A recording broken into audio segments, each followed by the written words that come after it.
Good evening. Welcome to Daddy Still Broadcasting.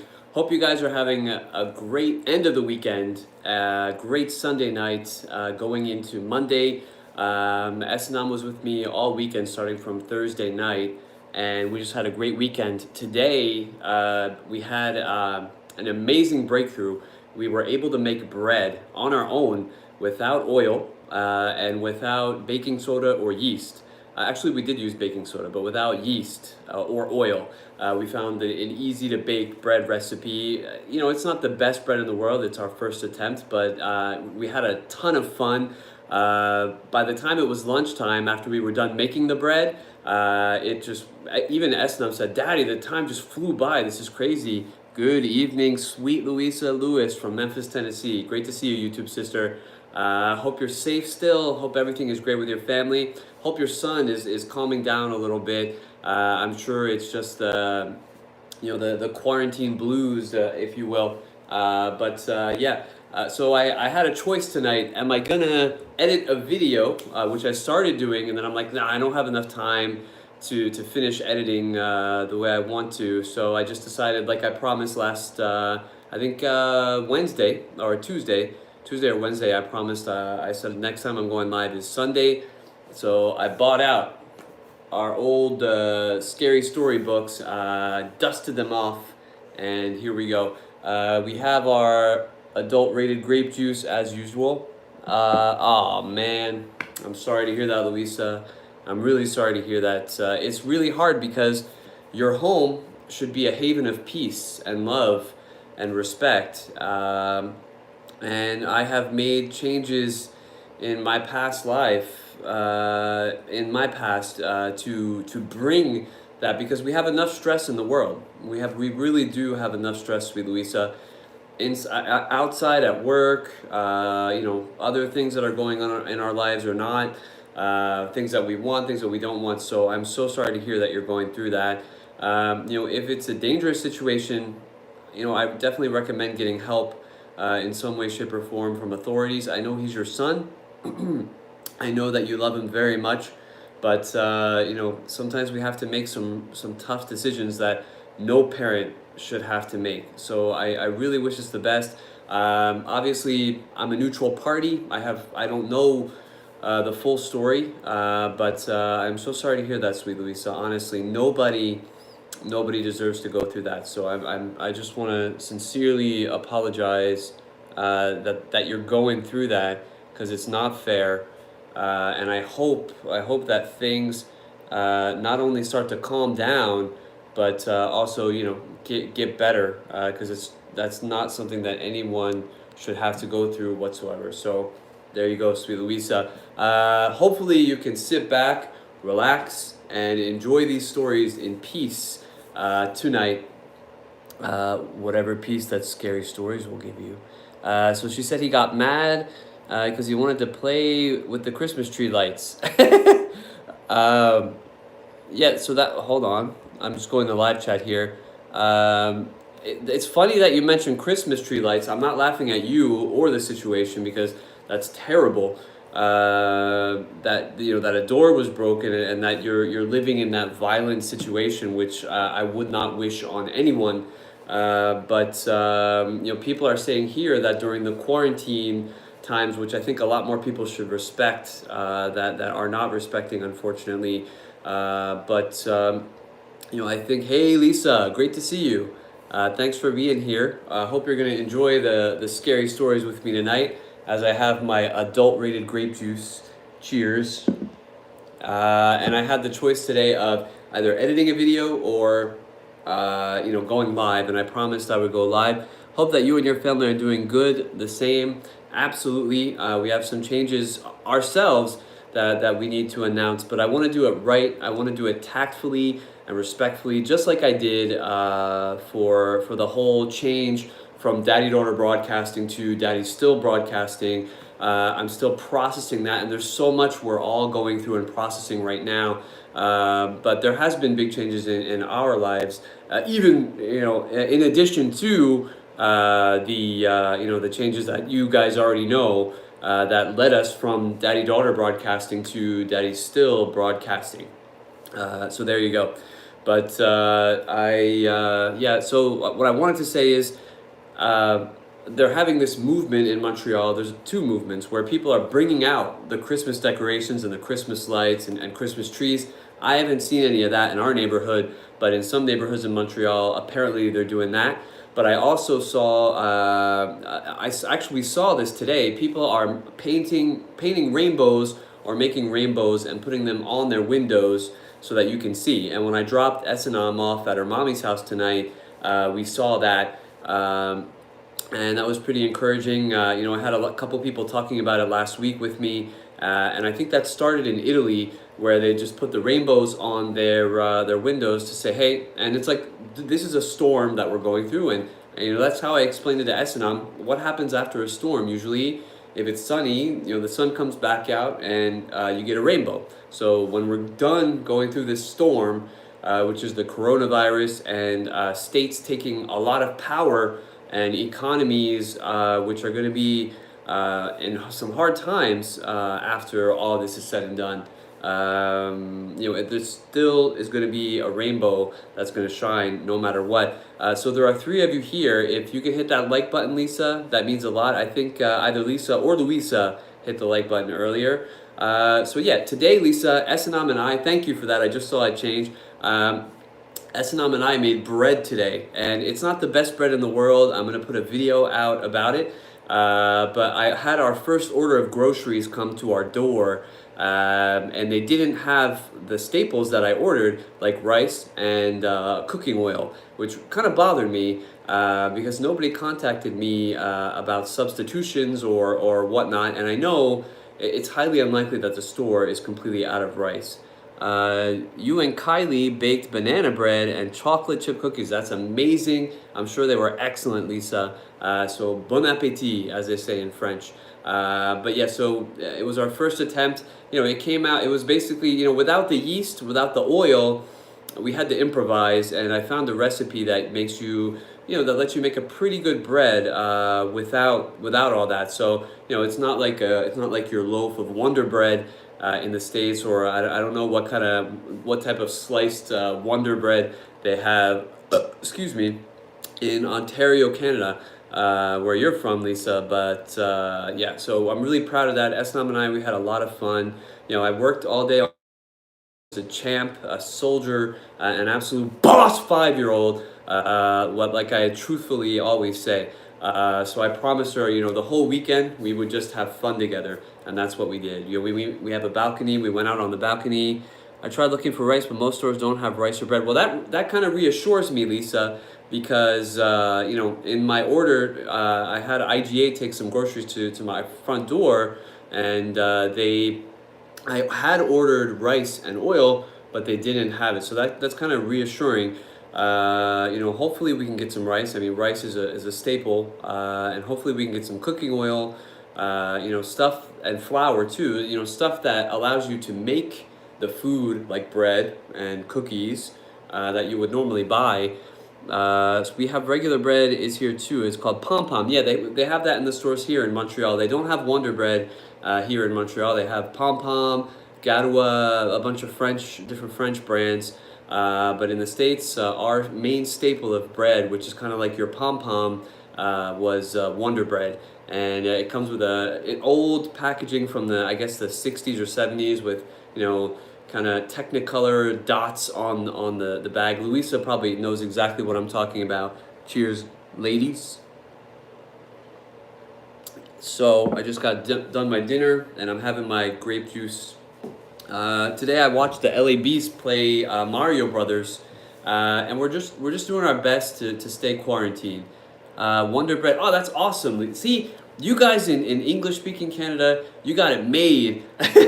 From an American standpoint, you have 7-Eleven stores, you got soft pretzels, you got, there's a lot of stuff that's hard to find. Don't get me wrong, I love Quebec, I love French, I love everybody, but there's a lot of stuff from the States that is nostalgic for me that I can't find here because of that European French kind of influence. But you can have that. You need a stiff drink, but you don't want anything else to happen in your home. I totally get that, Luisa. I wish that we could just, share a drink and cheers right through the YouTube. She found so Lisa found flour and rice. That's awesome.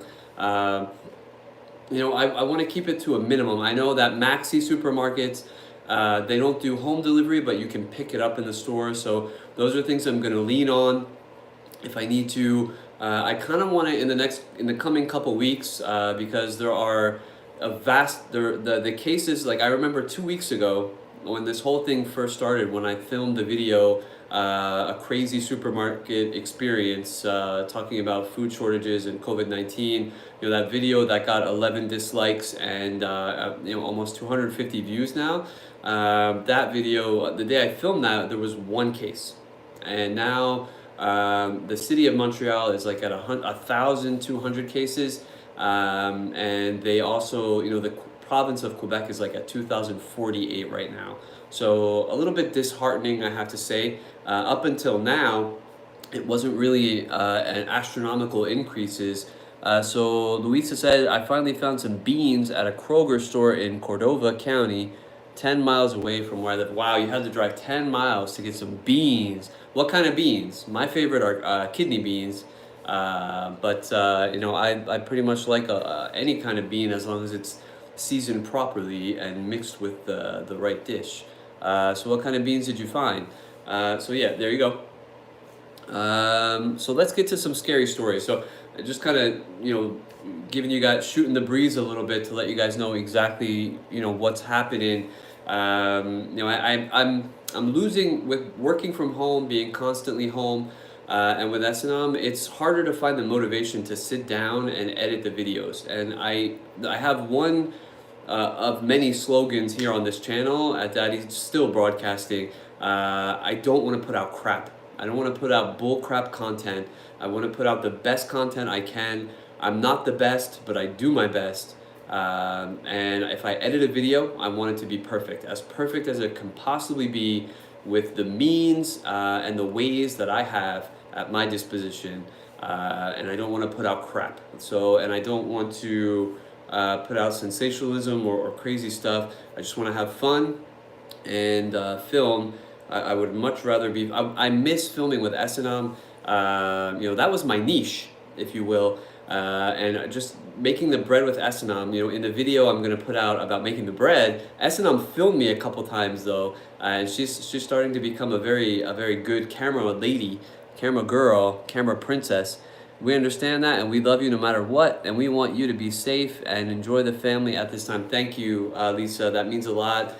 Love you too, in a friendly, platonic YouTube, brotherly, sisterly kind of way. And that just means the world. It's partly for comments like that that I do this, that we do this. But yeah, so the videos are gonna come. S&M and I had a lot of fun last weekend too, that I want to put out there. And I'm becoming very good at filming and having fun with S&M, but at the same time not putting her in the shot or in the video, which is what the powers that be do not want, which I totally disagree with, but have respected and will respect. So there you go. All right, so I kind of went down to get the thumbnail for this video. I had to go down a couple pages, but we're gonna start. We left it off at such things happen. Sweet Louisa says, we know you miss her being in the videos with you, and we miss seeing her too. She's an adorable, smart girl. She is, and you're gonna make me cry in a joyful, loving way, in a fatherly, joyful kind of way. Yeah, she is an amazing girl. She's wonderful. Outside of all the kindergarten stuff, not being in kindergarten now until the month of May, as per the Quebec government's, mandate or orders. I've been teaching her words, and she recognizes these words. Like, we've been using cue cards that we made and just finding fun activities. Believe it or not, something people might consider stupid, but we took non-toxic Elmer's glue and we just put it on her hand, in her hands, and she had never done that before, and she just thought it was amazing. So you put a thick layer of the glue on your hands, and kind of like ASMR in a child-friendly way, you peel it off, and she loved that. And that took up some time, and she's like, Daddy, I want to do that. And then, at first we didn't put enough glue on, so she was like, no, I don't want to do this anymore, Dad.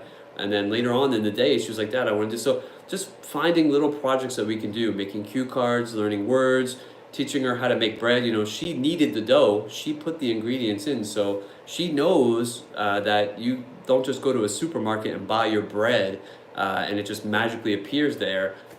She's learned that somebody has to sit there and make that bread. And she's a smart girl anyway. So thank you for all that, those words of encouragement. And, you know, who knows?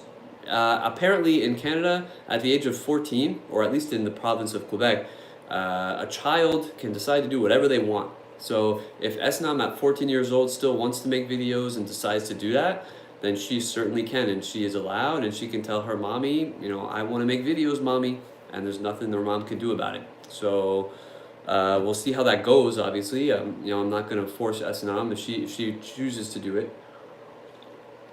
But, you know, she wants her own channel, S&M's Unicorn World. S&M's Unicorn World. So we're copywriting that. ATJH, I saw you were going live, and I didn't see the thumbnail. I wanted to stop by and see you live, brother. It's great to see you. I'm glad there were no tornadoes finally in the Pittsburgh area. It's pretty scary. Even just talking about hurricane season and stuff like that. We don't need something else in addition to what's going on right now. So thank you, ATJH. I love you, brother. In a brotherly, friendly YouTube, New Jersey, Pittsburgh, Pennsylvania, tri-state area kind of way. Woo! All right, so that being said, get yourself some grape juice. Ding! And let's get started talking about it. All right. Such things happen. And thank you for that, ATJH. You've been with us forever, brother. You have literally, really been with us forever. And it's greatly appreciated. I remember back when you were putting comments, and I was like, who is this guy that keeps putting comments? I need to know what's going on. Because it's like you're constantly there, and so it's greatly appreciated. And lo and behold, I checked out your channel, and you do amazing traveling, and you're an awesome fella, and your family is amazing too. Summer Rose from Minnesota with Vincent and Azura. Great to see you two brothers and sisters out there. So I think he says, I think ATJH misses Essenam, and thank you for that. We miss filming, and thank you for your understanding. You never know. You never know. One day, one fine day, we'll figure it out. And you'll see what a fine young woman she will have become. Thank you, Summer. Thank you. I will definitely tell her. I've said it before, and it's the truth. She remembers each and every one of your names, and she hasn't forgotten you. Summer, Vincent, Azura, better than Daddy. I used to call him David, or couldn't remember at all. And then ATJH, definitely she remembers you. Lisa, she's getting to know you. And Luisa, sweet Luisa, definitely. Veterans on our channel, Summer, ATJH, and Luisa, and a future veteran, Lisa. So we appreciate it. Excuse me. Well, all right. Well, the how do you say it? The replay is always going to be up. All right. Such things happen. When Bill Nelson's cow stopped giving milk, he called the veterinarian. There's nothing wrong with that cow, the vet said. She's just stubborn. That or some witch got a hold of her. Bill and the vet both laughed. Ha ha ha. That old hag, Addie Fitch, I guess. She's the closest we got to a witch around here, the vet said. But witches have gone out of style, haven't they? Bill had a run-in with Addie Fitch the month before. He had hit her cat with his car and killed it. I'm really sorry, Addie Fitch, he told her. I'll get you a new cat, just as pretty, just as good. Her eyes filled with hate. I raised that cat from a kitten, she hissed. I loved her. You'll be sorry for this, Bill Nelson. Bill sent her a new cat and heard nothing more. Then his cow stopped giving milk. And a lot of people in the past used to think, oh, my cow's not giving milk, somebody put a hex on me, or something like that. So that comes from kind of old-timey kind of superstition. Next, his old truck broke down. After that, his wife fell and broke her arm. We're having a lot of bad luck, he thought. Then he thought, maybe it is Addie Fitch getting even. Then he thought, hey, you don't believe in witches. You're just upset. But Bill's grandpa believed in witches. He had once told Bill that there was only one sure way to stop a witch from causing trouble. You find a black walnut tree, he said, and you draw her picture on it. And then you mark an X where her heart is, and you drive a nail in the X. Every day, you drive it in a little bit deeper. If she's causing the trouble, he said, she'll feel pain. When she can't stand it anymore, she'll come to you or send somebody and try to borrow something. If you give her what she wants, that breaks the power of the nail, and she'll go on tormenting you. But if you don't, she'll have to stop, or the pain will kill her. That's what his nice old gentle grandpa believed. It's pure craziness, Bill thought. Of course, his grandpa didn't have much schooling. Bill had been to college. He knew better. Then Bill's dog Joe, a perfectly healthy dog, dropped dead. Just like that. It made Bill angry. Despite all his schooling, he thought, maybe it is Addie Finch after all. He got a red crayon from his son's room, and a hammer and a nail, and he went into the woods. He found a black walnut tree and drew a picture of Addie Fitch on it. He made an X where her heart was, like his grandpa had said to do. With the hammer, he drove the nail a little way into the X, and then he went home. I feel like a fool, he told his wife. You should, she said. The next day, a boy named Tommy Logan came by. Addie Fitch isn't feeling well, he said. She wonders if she could borrow some sugar from you. Bill Nelson stared at Timmy in amazement. He took a deep breath. Tell her I'm sorry, but I don't have any sugar right now, he said. When Timmy Logan left, Bill went back to the walnut tree and drove the nail in another inch. The next day, the boy came back. Addie Finch is pretty sick, he said. She's wondering if you got any sugar yet. Tell her I'm sorry, Bill Nelson said, but I still don't have any. Bill went out into the woods and drove the nail in another inch. The following day, the boy was back. Addie Fitch is getting sicker, he said. She really needs some sugar. Tell her I still don't have any, Bill answered. Bill's wife was angry. You've got to stop this, she said. If this mumbo-jumbo works, it's like murder. I'll stop when she does, he said. Toward dusk, he stood in the yard staring at the ridge where the old lady lived, wondering what was going on up there. Then, in the half-darkness, he saw Addie Fitch coming slowly down the hill toward him with her, and this is the cover. This is the cover, so this is Addie Fitch coming slowly toward Mr. Nelson. There you go. Slowly toward Mr. Nelson. With her pinched, bony face and her old black coat, she did look like a witch. As she got closer, Bill saw that she could barely walk. Maybe I'm really hurting her, he thought. He ran to get his hammer to pull the nail out, but before he could leave, Addie Fitch was in the yard, her face twisted with rage. First you killed my cat, then you wouldn't give me a bit of sugar when I needed it.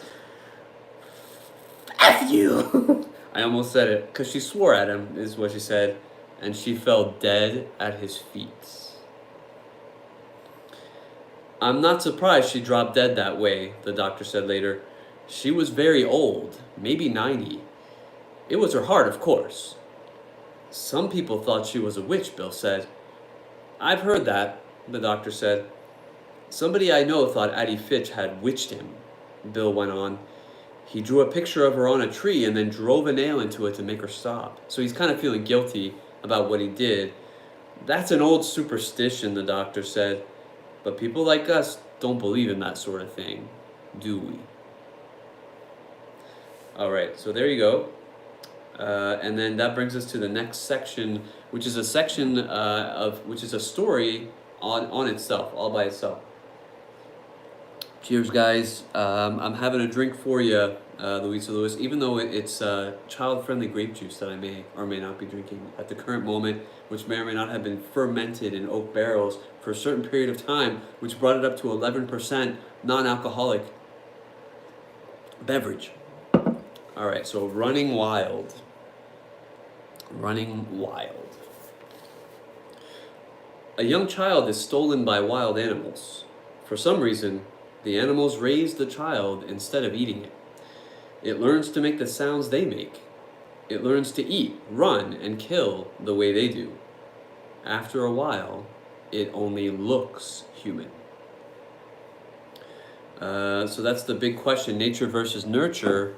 If a child is raised in captivity, with wild animals, or depending on the way a child grows up, just want to show the house there. So as you can see in my MacBook shot, my forward-facing camera on the beautiful iPhone 10, the name of the story is called The Wolf Girl. Travel northwest into the... Oh, and a notification just bumped me out. All right, travel northwest into... Oh, by the way, for those of you who may not know, I think most of you who are here do already, you can get this book for free for 14 days at archive.org.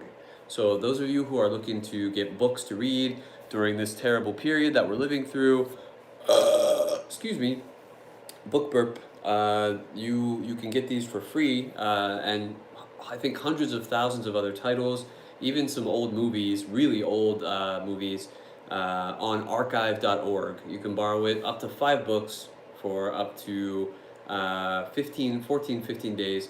And they're not sponsoring us, but if they want to, they sure can. Okay. Travel northwest into the desert from Del Rio, Texas, and eventually you will come to Devil's River.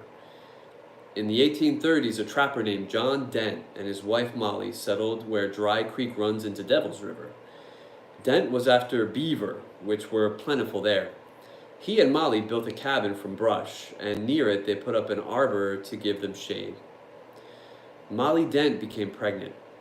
When she was ready to have their child, John Dent raced on horseback to their nearest neighbors several miles away. "My wife is having a baby," he said to the man and his wife. "Can you help us?" They agreed to come at once. As they got ready to leave, a violent storm came up and a bolt of lightning struck and killed John Dent. The man and his wife managed to find his cabin, but they did not arrive until the next day. By then, Molly Dent was dead too. It looked as if she had given birth before she died, but the neighbors could not find the baby. Since there were wolf tracks all around, they decided the wolves had eaten it. They buried Molly Dent and left. Tragic story, if I've ever heard one. A number of years after she died, people began to tell a strange tale. They swore it was a true story. Others said it could have never happened. We know now from stories like the Wolf Girl in France, or Wolf Boy in France, which I learned later on. I read this book without knowing that any of that stuff happened. And I later on I learned in college and other things, other places, that there were some children who were raised with wolves, among other things. So pretty incredible stuff there. The story begins in a small settlement, a dozen miles from Molly Dent's grave. Early one morning, a pack of wolves raced in from the desert and killed some goats. Such attacks were not unusual in those days. But a boy thought he saw a naked young girl with long blonde hair running with the wolves. A year or two later, a woman came upon some wolves eating a goat they had just killed. Eating the goat with them, she claimed, was a naked young girl with long blonde hair. When the wolves and the girl saw her, they fled. The woman said that at first the girl ran on all fours. Then she stood and ran like a human, swiftly as the wolves. People started wondering if this wolf girl was Molly Dent's daughter. Had a mother wolf carried her off the day she was born and raised her with her pups? If so, by now she would have been 10 or 11 years old. As the story is told, some men began to look for the girl. They searched along the riverbanks and in the desert and in its canyons. And one day, it is said, they found her, walking in a canyon with a wolf at her side. When the wolf ran off, the girl hid in an opening in one of the canyon walls. When the man tried to capture her, she fought back, biting and scratching like an enraged animal. When they finally subdued her, Sweet Louisa says, I'm back in Walmart looking for something to repair the door frames. Sweet Louisa, I'm sorry. Be careful. Please be careful, Sweet Louisa. If you're in Walmart, cheers to your safety and among other things, cheers. But please be careful. I feel like you shouldn't be going out to Walmart right now just to do that, but it's up to you. You're an adult. You're a fine adult woman, and I know that you're capable of making decisions, but please, please, please be safe. All right. When the men tried to capture her, she fought back, biting and scratching like an enraged animal.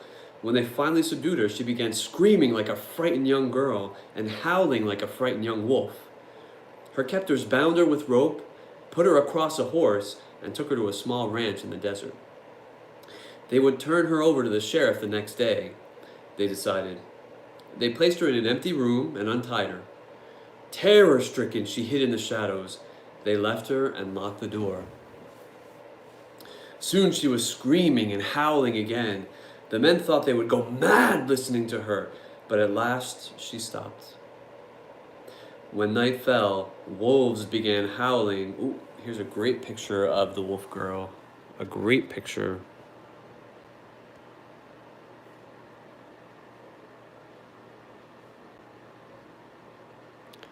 Not really blonde hair in this picture, but there you go.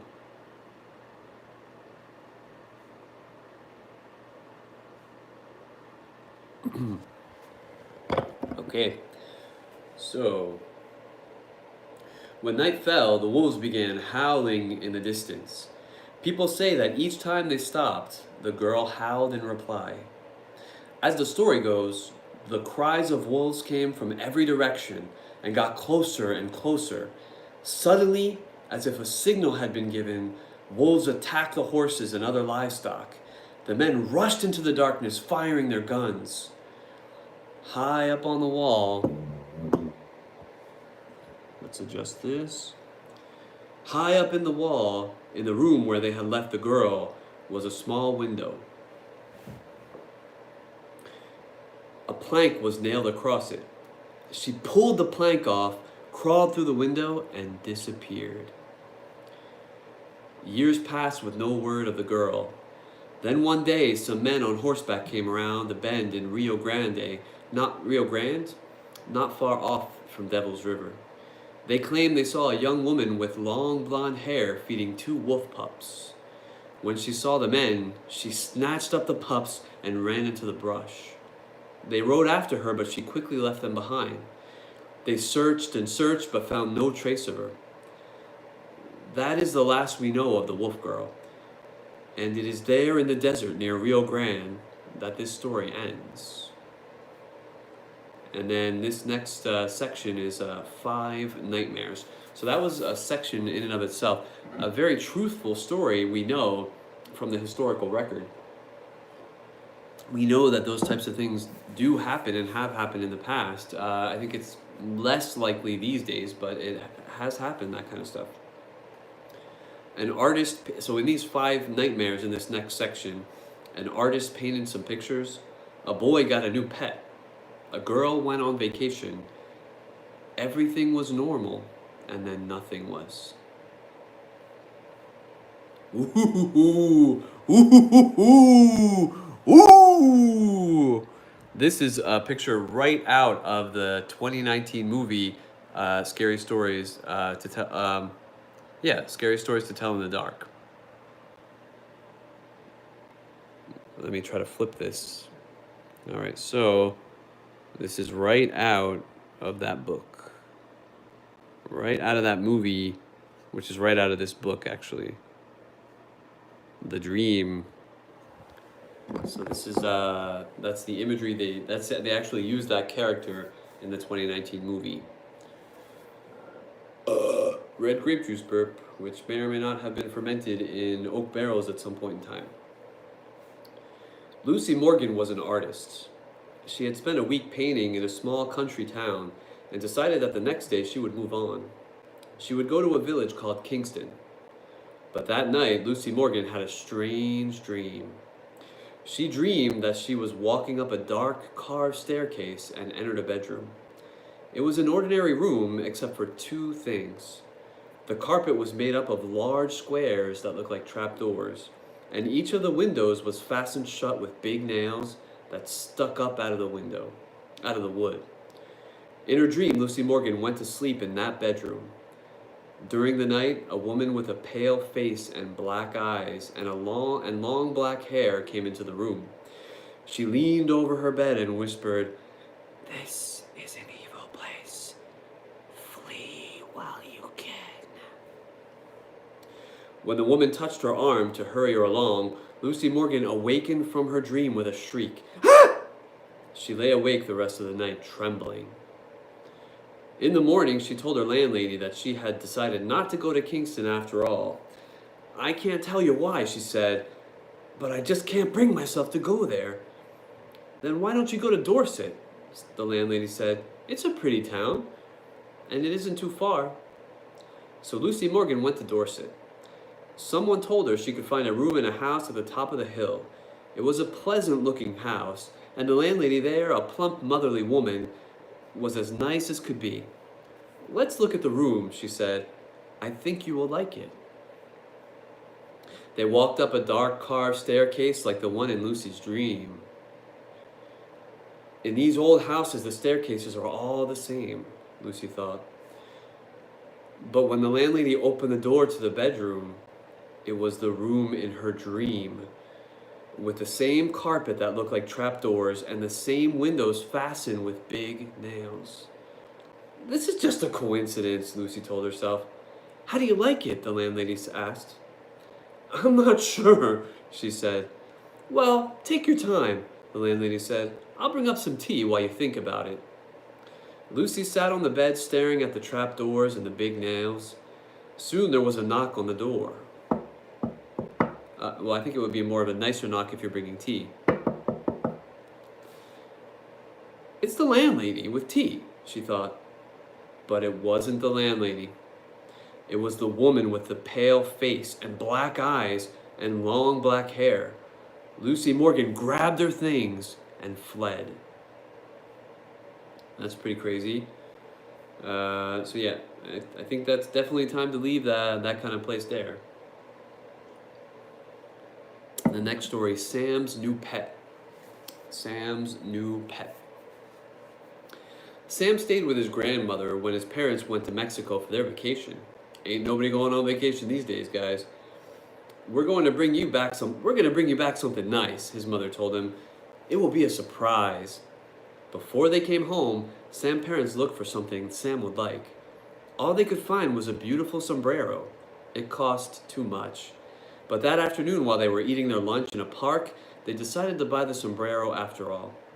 Sam's father threw what was left of their sandwiches to some stray dogs, and they walked back to the marketplace. One of the animals followed them. It was a small gray creature with short hair, short legs, and a long tail. Wherever they went, it went. "Isn't that cute? Isn't he cute?" Sam's mother said. "He must be one of those Mexican hairless dogs. Sam would love him." "He's probably somebody's pet," Sam's father said. They asked several people if they knew who its owners were, but no one did. They just smiled and shrugged their shoulders. Finally, Sam's mother said, "Maybe he's just a stray. Let's take him home with us. We can give him a good home and Sam will love him." It's against the law to take pets across the border, but Sam's parents hid the animal in a box and no one saw it. When they got home, they showed it to Sam. All right, so that glitch that you just saw was me going into low power mode because I'm at 20% battery or less. So we'll keep you posted. We'll get notifications at 10% anyway, so I'll just read that again. It's against the law to take pets across the border, but Sam's parents hid the animal in a box and no one saw it. When they got home, they showed it to Sam. He's a pretty, he's a pretty small dog, said Sam. He's a Mexican dog, his father said. I'm not sure what kind. I think it's called a Mexican hairless. We'll find out, but he's nice, isn't he? They gave the new pet some dog food. Then they washed it and brushed it and combed its fur. That night it slept on Sam's bed. When Sam awakened the next morning, his pet was still there. Mother, he called, the dog has a cold. The animal's eyes were running and there was something white around its mouth. Later that morning, Sam's mother took it to a veterinarian. Where did you get him? The vet asked. In Mexico, she said. We think he's a Mexican hairless. I was going to ask you about that. He's not a hairless, the vet said. He's not even a dog. He's a sewer rat. And he has rabies. Oh my God. Oh my God. Oh. Thank you. I'm glad you like it, ATJH. Oh boy. What a sewer rat. I'll tell you. Can you believe bringing a sewer rat home to your kids? So that's kind of like a real life scary story. You got to be kind of simple-minded to accidentally bring home a rat, but they do say in some towns the rats get as big as dogs. So who knows? Who knows? Maybe you will remember is the next story. Maybe you will remember. Mrs. Gibbs and her 16-year-old daughter Rosemary arrived in Paris one hot morning in July. They had been on a vacation and now were returning home. But Mrs. Gibbs did not feel well. Wouldn't want to see that? Oh no, not me neither. Me neither. Definitely not in one of your zoos either, ATJH. Not in that Pittsburgh zoo, I think. But Mrs. Gibbs did not. They had been on a vacation and were now returning home. But Mrs. Gibbs did not feel well, and thankfully the coronavirus did not exist at that period in time, so they didn't have to worry about having the coronavirus and being quarantined for 14 days and not being able to go out, and then having the entire world be infected with the coronavirus. But she still didn't feel well, and when you're coming back from a trip and you're not feeling well, you got to be careful. So they decided to rest in Paris for a few days before going on. The city was crowded with tourists. Still, they found a place to stay at a good hotel. They had a lovely room overlooking a park. It had yellow walls, a blue carpet, and white furniture. As soon as they unpacked, Mrs. Gibbs went to bed. She looked so pale that Rosemary had to ask to have the hotel's doctor examine her. Rosemary did not speak French, but fortunately the doctor spoke English. He took one look at Mrs. Gibbs and said, "Your mother is too sick to travel. Tomorrow I will move her to a hospital, but she needs a certain medicine. If you go to my home for it, it will save time." The doctor said he did not have a telephone right now. Instead, he would give Rosemary a note for his wife. A note for his wife. The hotel manager put Rosemary in a taxi and in French told the driver how to find the doctor's house. It will only take a while. It will only take a little while, he told her, and the taxi will bring you back. But as the driver slowly drove up one street and down another, it seemed to take forever. At one point, Rosemary was sure they had gone down the same street twice. It took almost as long for the doctor's wife to answer the door, then get the medicine ready. As Rosemary sat on a bench in the empty waiting room, she kept thinking,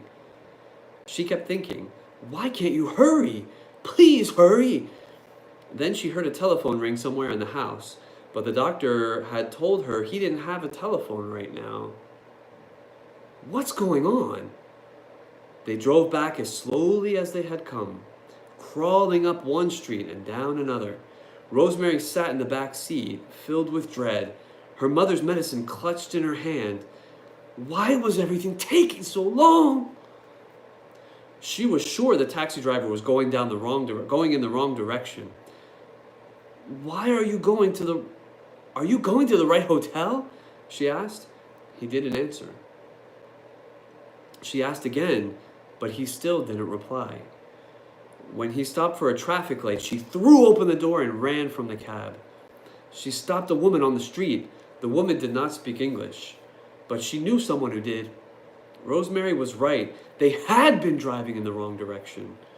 When she finally got back to the hotel, it was early evening. And then there's this creepy picture of a clock here.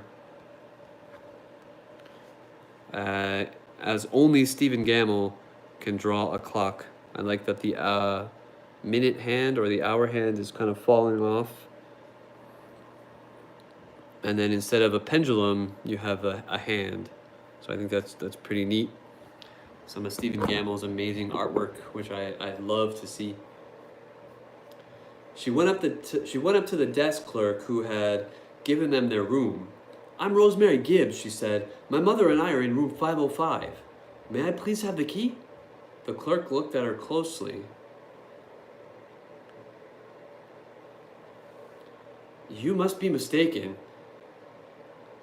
he said. "There's another guest in that room. Are you sure you're in the right hotel?" He turned to help someone else. She waited until he was finished. That was nice of her. "You gave us that room yourself when we arrived this morning," she said. "How could you forget?" He stared at her as if she had lost her mind. "You must be mistaken," he said. "I have never seen you before. Are you sure you're in the right hotel?" She asked to see the registration card they had filled out when they arrived. "It's June and Rosemary Gibbs," she said. The clerk looked in the file. "We have no card for you," he said. "You must be in the wrong hotel." The hotel doctor will know me," Rosemary replied. "He examined my mother when we arrived. He sent me for medicine she needs. I want to see him." The doctor came downstairs. "Here is the medicine for my mother," Rosemary said, holding it out to him. "Your wife gave it to me." "I have never seen you before," he said. "You must be in the wrong hotel." She asked for the hotel manager who had put her in the taxi. Surely he would remember her. "You must be in the wrong hotel," he said. "Let me give you a room where you can rest. Then maybe you will remember where you and your mother are staying." "I want to see our room," Rosemary said, raising her voice. "It's room 505.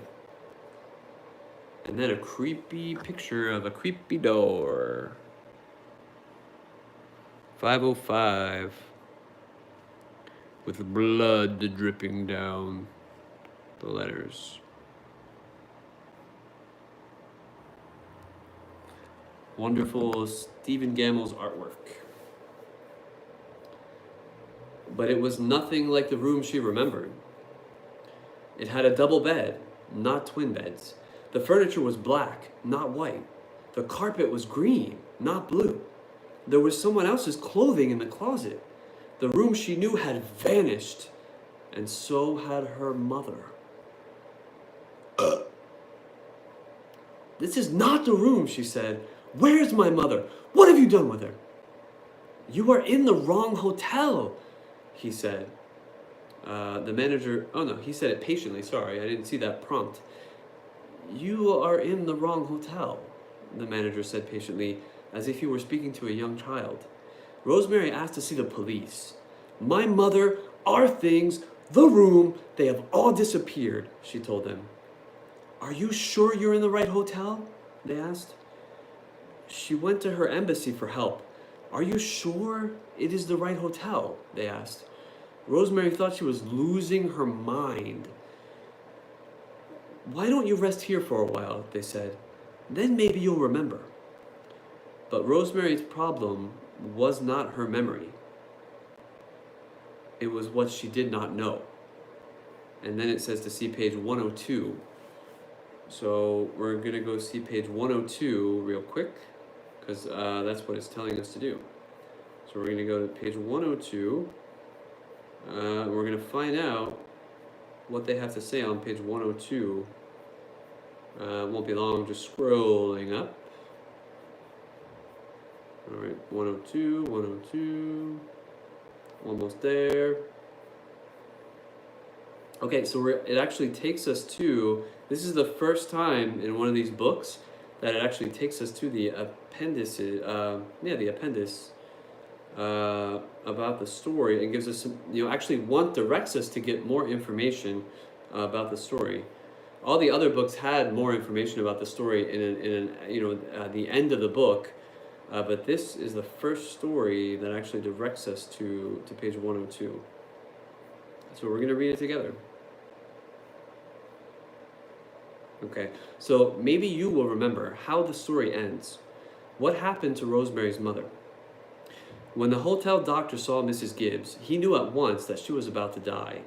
She had a form of the plague, a dread disease that killed quickly and caused frightening epidemics.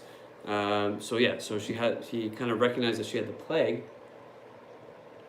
I think it says, gotta go, friend. Definitely gonna rewatch on the flip side. Sledgehammer, stay awesome, stay safe, be blessed. Well, thank you for that, ATJH. Have a great rest of Sunday evening. Be safe, brother. Take care, and I hope you have a wonderful, absolutely amazing week. And this is very apropos that we're talking about epidemics. I will give Esnam a safe 6 foot away hug just for you, brother. And she will send that hug right back to you if she so chooses. I'm sure she will. She had the plague. If the word got out that the woman had died of the plague in the heart of Paris, there would be panic. People in the hotel and elsewhere would rush to escape. The doctor knew what the hotel's owner expected. He was to keep the case a secret, otherwise they would lose lots of money. To get Rosemary out of the way, the doctor sent her to the other side of Paris for some worthless medicine. As he expected, Mrs. Gibbs died soon after she left. Her body was smuggled out of the hotel to a cemetery where it was buried. A team of workmen quickly repainted the room and replaced everything in it. The desk clerks were ordered to tell Rosemary that she was in the wrong hotel. When she insisted on seeing her room, it had become a different place, and of course, her mother had vanished. All those involved were warned that they would lose their jobs if they gave away the secret. To avoid panic in the city, the police and the newspapers agreed to say nothing of the death. No police reports were filed, no news stories appeared. It was as if Rosemary's mother and her room had never existed. In another version of the story, Rosemary and her mother had separate rooms. Mrs. Gibbs died during the night while Rosemary was asleep. Her body was removed. Then her room was repainted and refurnished. When Rosemary could not find her mother the next morning, she was told that her mother was not with her when she checked in. After many months of searching, a friend, a relative, or the young woman herself finds someone who works in the hotel and for a bribe reveals what happened. This legend was the basis of a movie, So Long at the Fair, that appeared in 1950. The story also inspired 2 novels, one published as early as 1913, but the story was old even then. The writer Alexander Woollcott discovered that it had been reported as a true story in England in 1911 in the London Daily Mail and in America in 1889 in the Detroit Free Press. It became known throughout America and Europe. So there you go. So we're going to go back to The Red Spot, which was the story I was just about to read. And so we got to scroll all the way back up here to The Red Spot, which we can't miss because, excuse me, there's an amazing image which was also used in the 2019 film Scary Stories to Tell in the Dark. So we're gonna go find the red spot. We're scrolling up to the red spot. All right. Almost there. Okay, the red spot. All right, so we got two more stories to go, and then we're gonna end it there for tonight. Because the next story and sections are pretty long, and it's different kinds of stories that we're gonna read next time. So the red spot. While Ruth slept. Let me wet my whistle.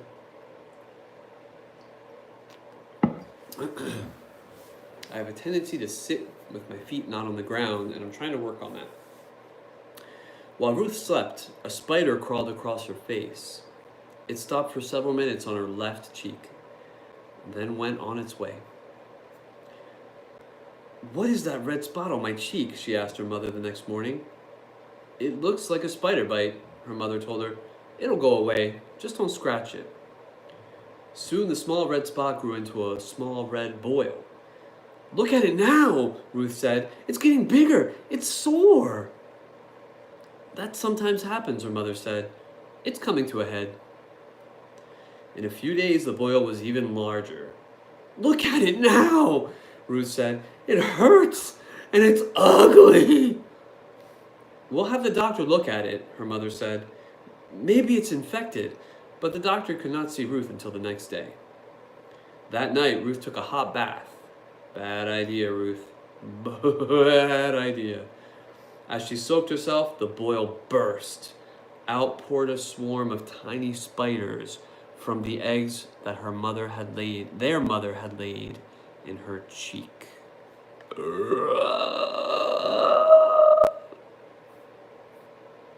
And here's a picture of that fateful moment when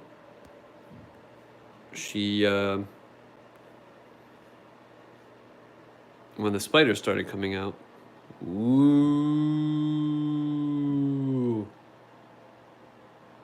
Scary. Scary, scary. All right. And the next story, and this image takes us to the next story. No Thanks is the title of the next story. No Thanks. Thursday nights, Jim worked as a stock boy in one of the malls out on the highway. By 8:30, he was usually finished and he drove home. But that night, Jim was one of the last to leave.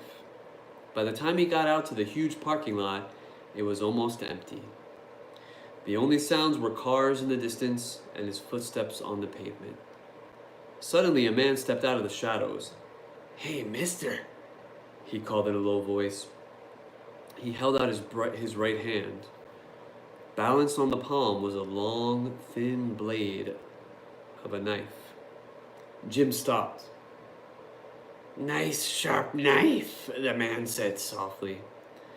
Don't panic," Jim thought. The man stepped toward him. "Don't run," Jim told himself. "Nice, sharp knife," the man repeated. "Give him what he wants," Jim thought. The man came closer. He held the knife up. "Cut nice and easy," he said slowly. Jim waited. The man peered into his face. "Hey, man," and he said, "Hey, man, only $3. 2 for $5. Nice present for your mama." "No thanks," Jim said. "She's got one," and ran for his car. And there you go. So that takes us to we're not going to finish this one. I have to work tomorrow, even though I'm working from home, and I'm thankful to be able to do that. Very, very thankful. But yeah, so I have to get ready, brush my teeth, kind of wind down from this incredible day. We had a lot of fun today, S&M and Daddy. But the next section, we're gonna finish this third volume. What's going on here? The next story is going to be about a poltergeist and what kind of crazy things happen. Plus, I know that I am in low battery mode. So let's read what Louisa said before I go. "I just finished my shopping by the skin of my teeth. The store just closed for business 9 minutes ago." Well, I'm glad you finished your shopping, Louisa. If you can hear me, sweet Louisa, please be safe.